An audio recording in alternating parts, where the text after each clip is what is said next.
I'm Larry Posnikoff. I'm with the Technical Safety Authority, and I'm here to run through what a basic inspection might entail on a traction engine in Saskatchewan. We're at the Western Development Museum. This is a prime example of a traction engine boiler.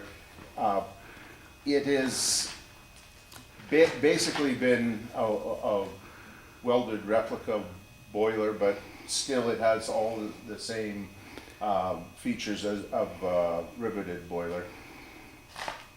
On an inspection, what we are generally looking for is the condition of the boiler. There will be several different types of inspection. The first initial part is what I'm going to go through right now, because we are not at a point where we can demonstrate a hydrostatic test on the boiler or an operational inspection on the boiler. When I arrive at a location, one of the first things I do is to look at the general condition of the boiler. I look at the identification, if there is identification for the boiler, and generally go around to see if there is anything visibly evident missing on the boiler as I find it. I'm looking for the safety equipment. This boiler at the present time is in a cold, dry layup state. So the safety valve has been removed from it. The boiler has been drained. The handhold doors have been opened and covers have been put in so that it can be kept dry, and it has been washed out. I would ask the owner to see the safety valve. It has to be tested yearly, and it has to be sealed and stamped by a registered company that does that sort of work. Steam gauge, I believe, has been put away because it also would be susceptible to possibly frost or maybe even vandalism in certain cases. I would also check to see that the gauge was in good shape and was calibrated to the operating requirements of the boiler, which means that the operating range of the gauge, so where the boiler is being steamed to, is at in the top third of the gauge. Typically it'll be somewhere around the top. For instance, if you're running a boiler at 200 pounds, the gauge would be a 300-pound gauge, and the operating range would be in the center of the gauge.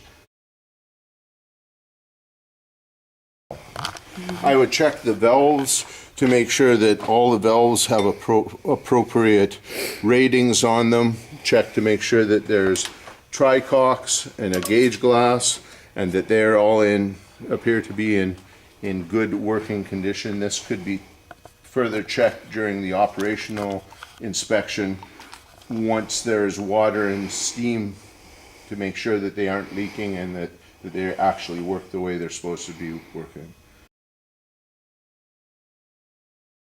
Flywheel is one thing. Flywheel is very important because it is the balance of the engine. It has the potential of cracking or breaking if it's mistreated, held on with a pin. It could fly off if that happens during a demonstration. Somebody would get injured. So do a good visual inspection, make sure there's no chips, cracks, or any other damage to the flywheel.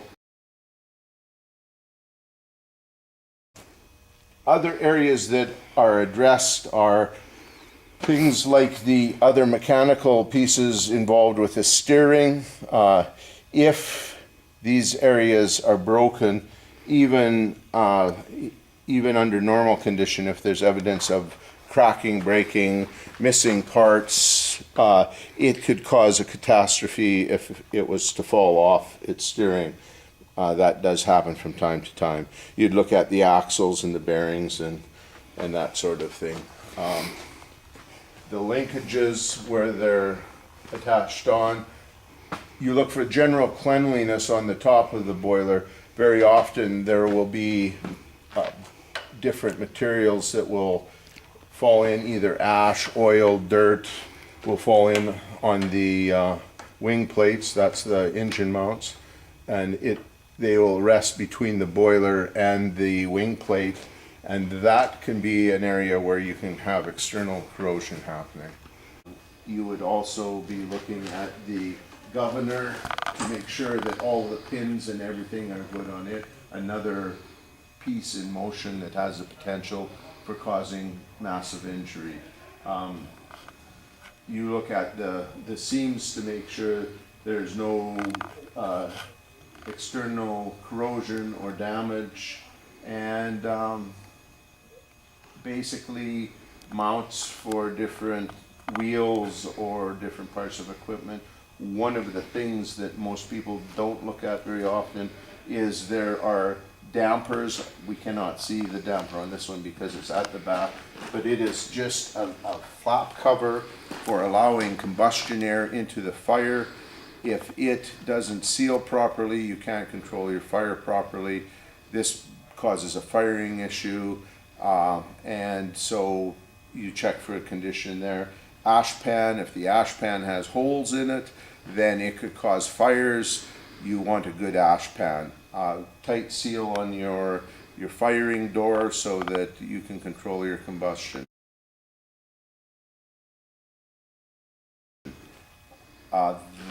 That is the type of external inspection we would do on an engine like this.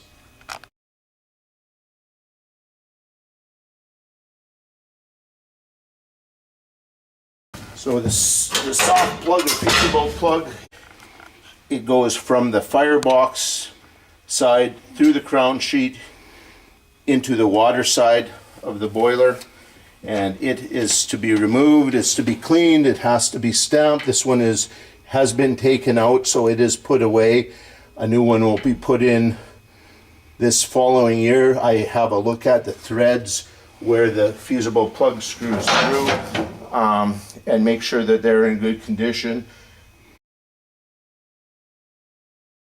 I would use my mirror and my flashlight and possibly a scope to look at the inside of the water side to look for evidence of heavy corrosion, maybe deposits of scale that haven't been missed during the cleaning. Make sure that everything is sound insofar as the weldments on this one, but in the case of a riveted one, there would be the threaded stays. And then there are stays all through the water leg. They're called stay bolts. Very often on the older units, they're threaded all the way through and then upset on the ends to make a seal. They hold the sides of the water jacket, the water leg, apart. We've taken the inspection to a cutaway. This is not an operating boiler, but because it's cut away, it allows us to see the inside, the water space of the boiler itself. By doing this, we can show the things we look for. If you look at these threaded stays, you can see the stays themselves. The threads are quite evident. They're in good shape. They're not eaten away. You can see that they've been threaded so that they can be threaded through. So these are called crown stays or radial stays. They are on the radius between the wagon top and the crown sheet, which is the top of the firebox.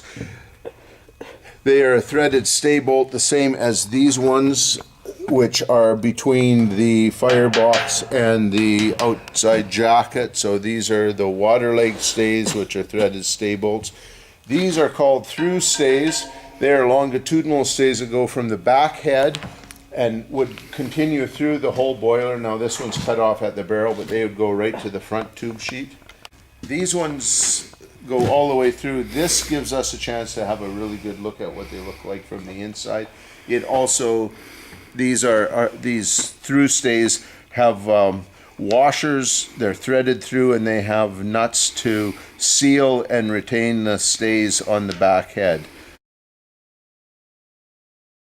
This one does have some pitting on one of the major through stays, and what was asked was that they measure how much pitting is taking place. Inside, you can see the through stays going by the radial stays. There is visible corrosion on the stays, but it is not enough to warrant the removal of the engine from service, but it is something to be aware of. Record the depth of the pits on it and measure so that you can tell if there's continuing corrosion taking place to the stays. I'm looking at this, I'm thinking that it is not going to be an issue.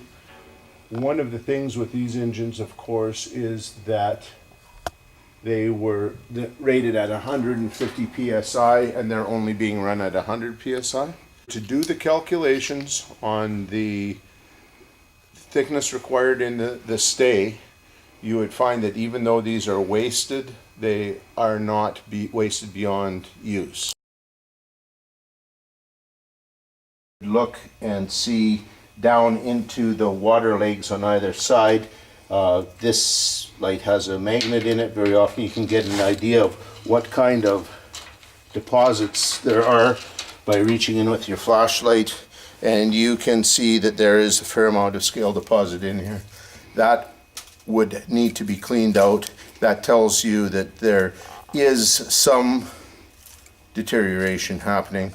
It's probably very minimal because this boiler has been treated, and that would indicate that the surface of the metal has set up an oxidation process, but it's a controlled, checked oxidation process that prevents further corrosion.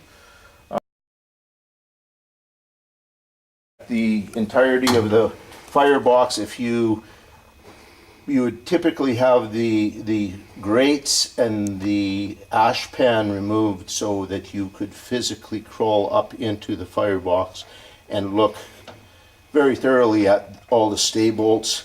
Look for distortion, look for pillowing, look for the condition of the tube ends to see if they've been put in place properly, if they're tight to the tube sheet on the inside. Look to see if there's any cracking or any leakage visible from the tubes. That will happen from time to time. We would look at the general condition around the firebox. This one here, the bezel has been removed, but there's a casting that goes around. And one of the things we look for is ashes. There is evidence that there was some corrosion where the ashes sat in around the bezel. So that would be another area that we'd look at.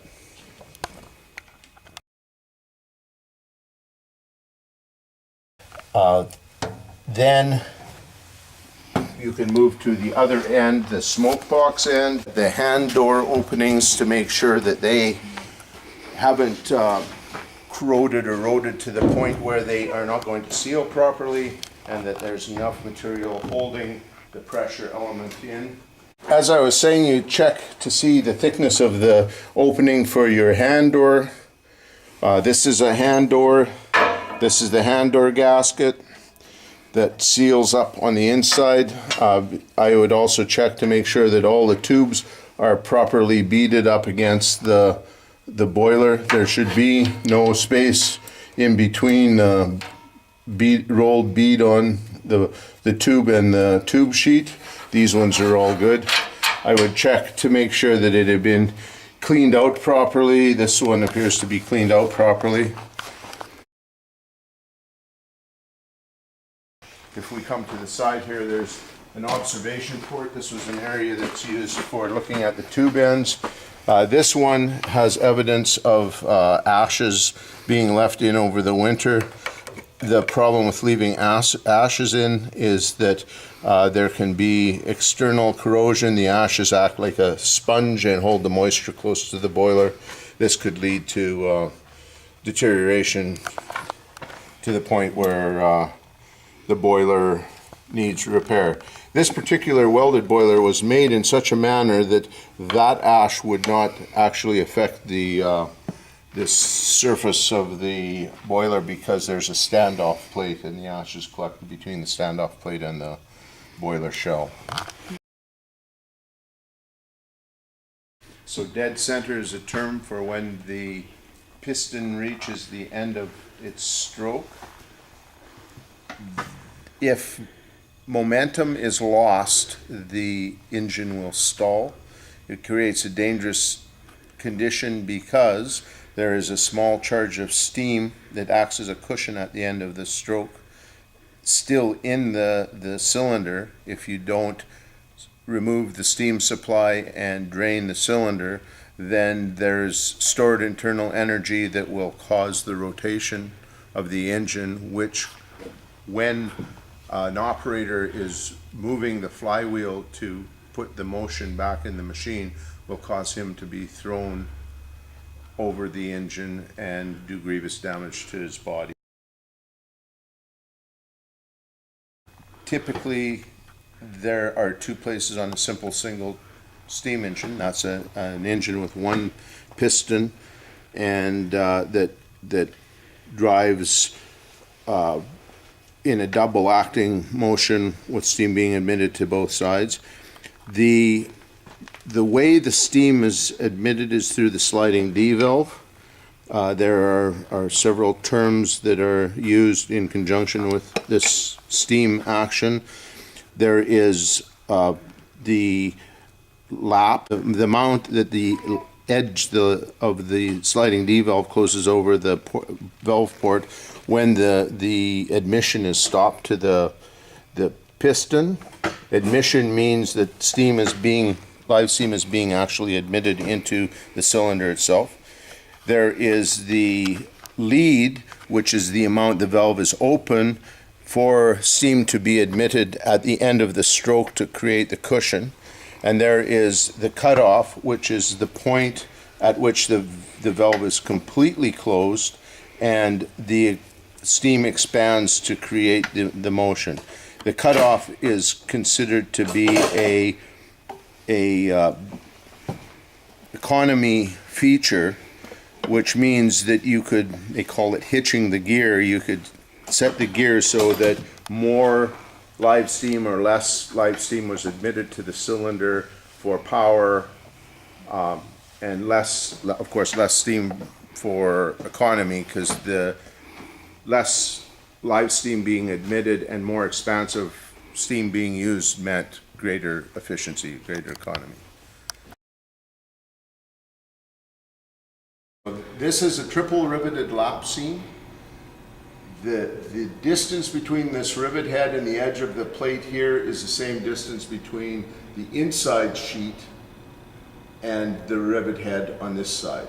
The lap seam is a seam where they take the single sheet of steel, wrap it around, and overlap the seam one side on top of the other side. So this comes over top strength.